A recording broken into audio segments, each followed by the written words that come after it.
उत्तर प्रदेश के प्रभु श्री राम की नगरी अयोध्या जिले की कोतवाली रुदौली पुलिस को एक बड़ी सफलता मिली। पुलिस ने अंतर प्रांतीय जहरखोरानी गिरोह के 4 महिला समेत 6 चोरों को गिरफ्तार किया, जिनकी गिरफ्तारी भेलसर के ओवर ब्रिज हाईवे के पास से की गई। ये गैंग के चोर रेलवे स्टेशन, बस स्टैंड व बस पर यात्रा करते समय यात्रियों को खाने की चीज़ों में जहर मिलाकर बेहोश करते थे, तब उनके साथ उनके सामान को लूटते थे और रात में चोरी की घटनाओं को अंजाम देते थे। यह अयोध्या तथा अंबेडकर अन्य जनपदों में भी चोरी करते थे। इस तरह की कई घटनाओं का खुलासा में 42 मोबाइल, 4 लैपटॉप, 68,000 रुपये नकद बरामद हुए। इस मामले का खुलासा क्षेत्राधिकारी रुदौली संदीप कुमार सिंह ने प्रेस कॉन्फ्रेंस के द्वारा किया। ब्यूरो रिपोर्ट आयम खान, अयोध्या।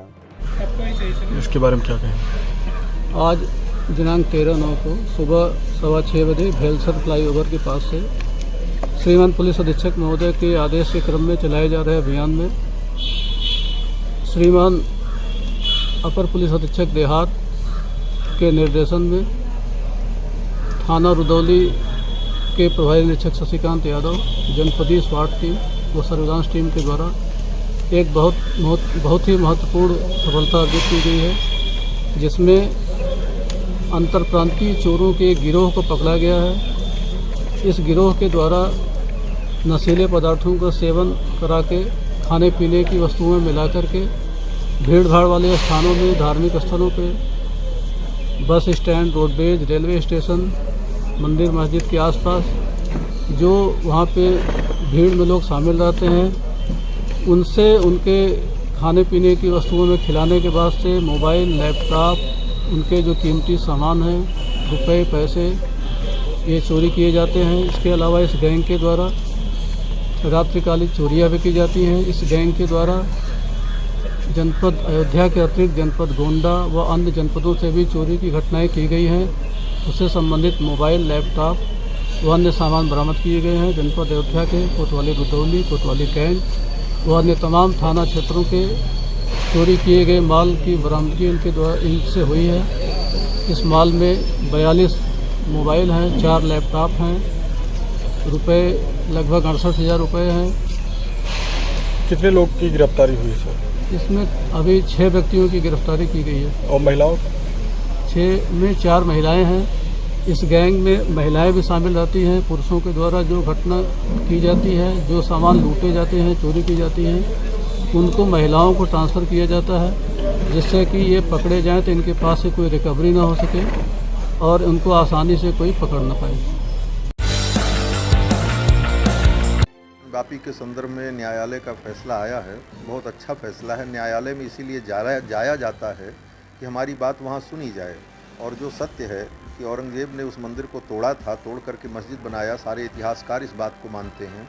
वहाँ पर प्राचीन मंदिर था और वहाँ प्रमाण प्राप्त हुआ है, शिवलिंग प्राप्त हुआ है। उसका नाम ही ज्ञान वापी है। ज्ञान शब्द उर्दू में, मुसलमान के यहाँ अरबी में ज्ञान शब्द है ही नहीं है, तो ज्ञान वापी वो ज्ञान का सरोवर था, भगवान शंकर का वहाँ प्राचीन मंदिर, और औरंगजेब ने उसे तोड़ करके वहाँ पर मस्जिद बनाया। ये तो इतिहास के द्वारा सिद्ध है और इसकी मांग हम शुरू से करते रहे, और जब साक्ष्य मिला तो हम कोर्ट में गए तो न्यायालय ने हमारी याचिका को स्वीकार किया है। यही न्यायालय का स्वरूप है और न्याय प्राप्त करने के लिए न्यायालय में जाया जाता है। उसका जो आदेश है, न्यायालय का जो जजमेंट है, उसका हम सम्मान करते हैं। और रही बात हाजी महमूद ने जो कहा है कि खून खराबा हो जाएगा, तो उनको इतना जान लेना चाहिए कि अगर भारत में उनको खून खराबा करना है और करवाना है तो उनके ऊपर राष्ट्रद्रोह का मुकदमा लगना चाहिए और उनको तत्काल प्रभाव से जेल के अंदर बंद करना चाहिए। ये आतंकवादी हैं, ऐसे आतंकवादियों के साथ बड़ी ही कड़ाई से निपटना चाहिए। और इतनी ही बात अगर उनको करनी है कि देश में रहना उन्हें अच्छा नहीं लगता है, तो भारत छोड़ करके वो चले जाएं और जाकर के पाकिस्तान में अपना घर बना लें, वहाँ जा कर के उनको रहना चाहिए। भारत में उनको रहना ही नहीं चाहिए ऐसे व्यक्ति को।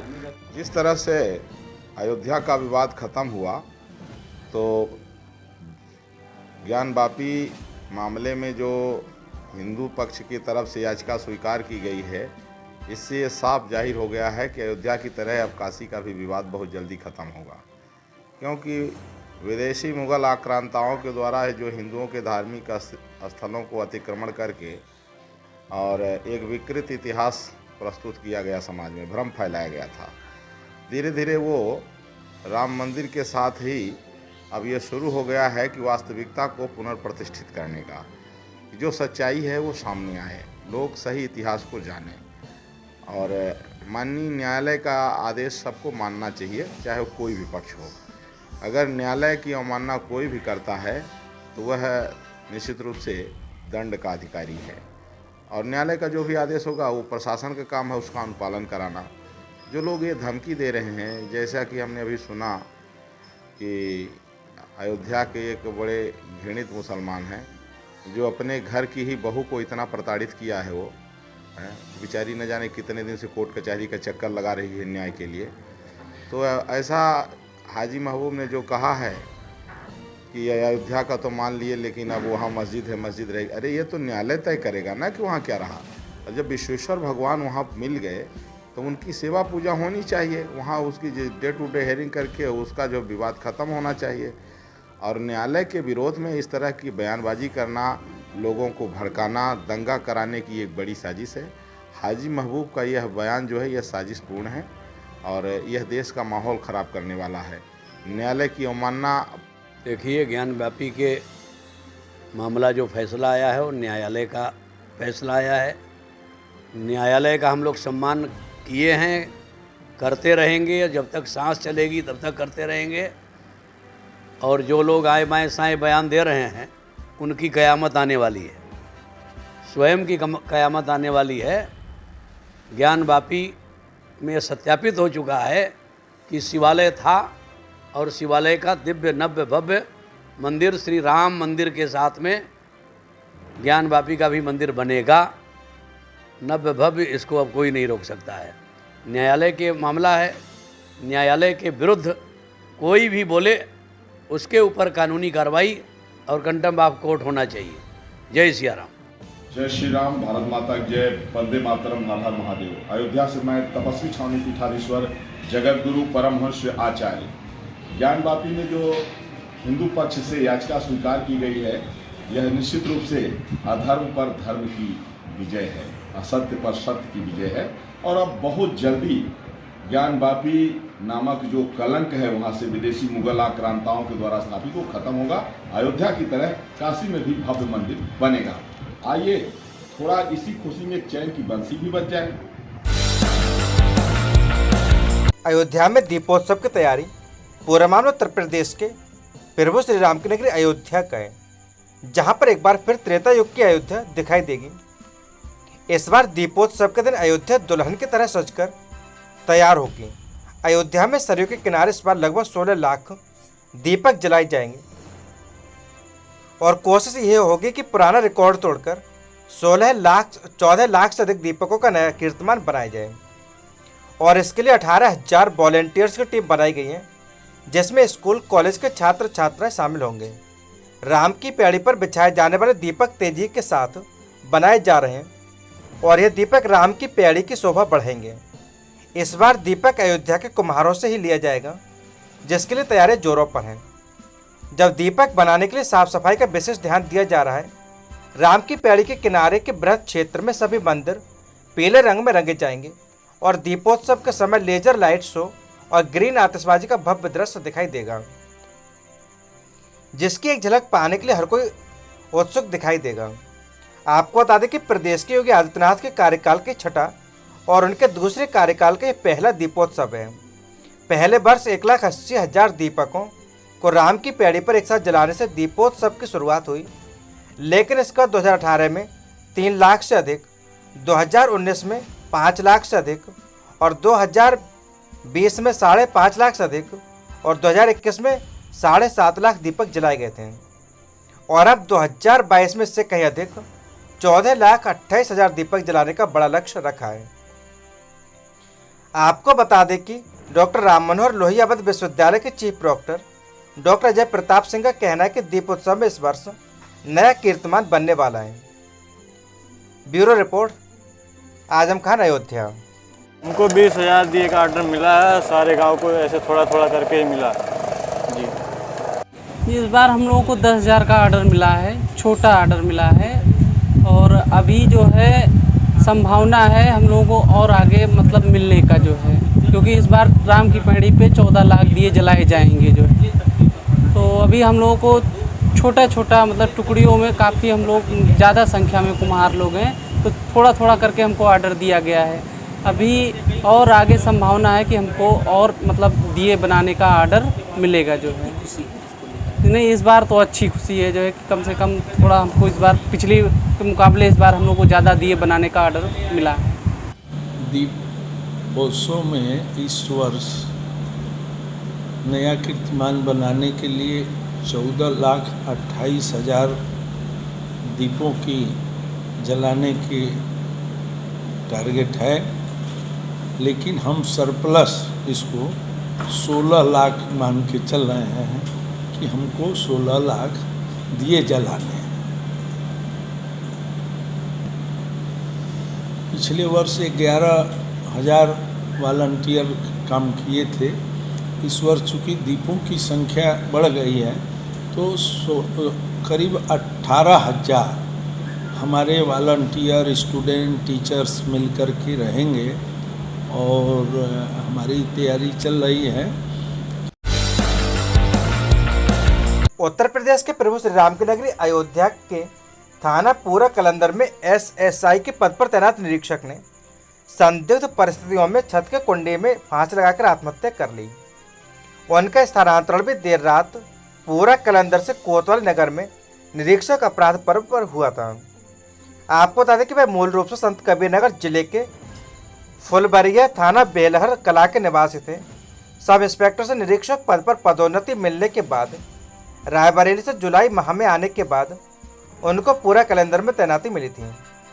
आत्महत्या की सूचना पर पहुंची पुलिस सबको संरक्षण में लेकर मोबाइल से मौत की वजह खंगालने में जुटी है। पुलिस के अनुसार 46 वर्षीय निरीक्षक ओमकार नाथ वर्ष 2007 में भर्ती हुए थे। 23 जुलाई 2022 को पूरा कलंदर थाने में तैनाती मिलने के बाद वह थाने के सामने ही गंजा गांव में किराए पर कमरा लेकर रहते थे। प्रतिदिन की तरह ड्यूटी करने के बाद वे कमरे पर गए थे। सुबह 6 बजे मॉर्निंग वॉक करने गए और वापस आने के बाद कमरे में गए, जिसके बाद किसी कारणवश छत के कुंडे में फांसी लगाकर आत्महत्या कर ली। इसकी जानकारी मकान मालिक को होने के बाद तत्काल सूचना थाने पर दी, जिसके बाद पुलिस ने आनन-फानन में घटनास्थल पर पहुंचकर सबको रस्सी से उतरवाने के बाद पंचनामा भरकर पोस्टमार्टम के लिए भेज दिया। SSP प्रशांत वर्मा, SP सिटी मधुबन सिंह व CO अयोध्या राजेश तिवारी ने मौके पर पहुंचकर घटनास्थल का जायजा लिया। अयोध्या SP सिटी मधुबन सिंह ने बताया कि मृतक निरीक्षक ओमकार नाथ जो थाने से 100 से 150 मीटर दूर एक किराए के कमरे में रहते थे, मौके पर जाकर देखा गया तो उनका शव फांसी से लटक रहा था, जिसकी सूचना पर वरिष्ठ अधिकारियों द्वारा वाहन निरीक्षण किया गया। सबको पोस्टमार्टम के लिए भेजा गया और परिजनों को सूचना भी दी गई। मृत्यु के कारण की समीक्षा की जा रही है। पंचायतनामा के आधार पर जो तथ्य आएंगे आगे की कार्रवाई की जाएगी। Bureau report Azam Khan, Ayodhya.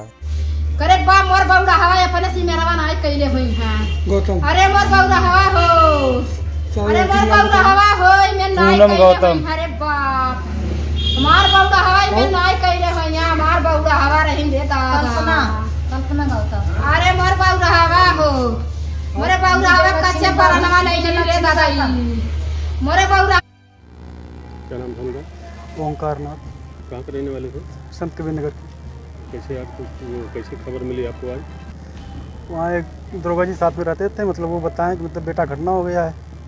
तो उसके बाद मतलब पता किए मतलब कैसे कैसे क्या हुआ अंकल जी बताएं। तो उनकी मानसिक तंत्र ठीक नहीं रहती थी। कब से उनको दिक्कत थी? उनका इलाज गोरखपुर से चला था, सिविल मदेशिया के यहाँ से। मेरा नाम वीरेंद्र कुमार गौतम है। मेरे पास 4 बहनें हैं, 2 भाई हैं, बेरोजगार हैं, किसी काम के नहीं है। एकदम सर्कस के शेर थे हम लोग, हो गया। सर्कस 6:30 बजे की घटना है। जानकारी 8:30 बजे हुई है। जैसे सर्कस का शेर हो, जंगल में जाकर छोड़ दो, मतलब कभी शिकार नहीं कर पाते, उसी तरह हम लोगों की हालत हो गई है। ये प्रकरण थाना पूरा कलंदर का है। आज सुबह 7 बजे लगभग थाने पे सूचना प्राप्त हुई कि थाने पे तैनात निरीक्षक ओमकार नाथ द्वारा फांसी लगाकर आत्महत्या कर ली है। निरीक्षक ओमकार नाथ यादव थाना से लगभग 100-150 मीटर दूर किराए के मकान में रहते थे। मौके पे जाके देखा गया तो इनका शव फांसी से सीढ़ियों पर लटका हुआ था। सूचना पर वरिष्ठ अधिकारियों द्वारा मौके का निरीक्षण किया गया। फील्ड यूनिट की मदद से शव को उतरवाकर उसका पंचायतनामा कराया गया। पोस्टमार्टम के लिए शव को मोर्चरी भेजा गया। इनके परिजनों को सूचना दी गई है। मृत्यु के कारणों की समीक्षा की जा रही है।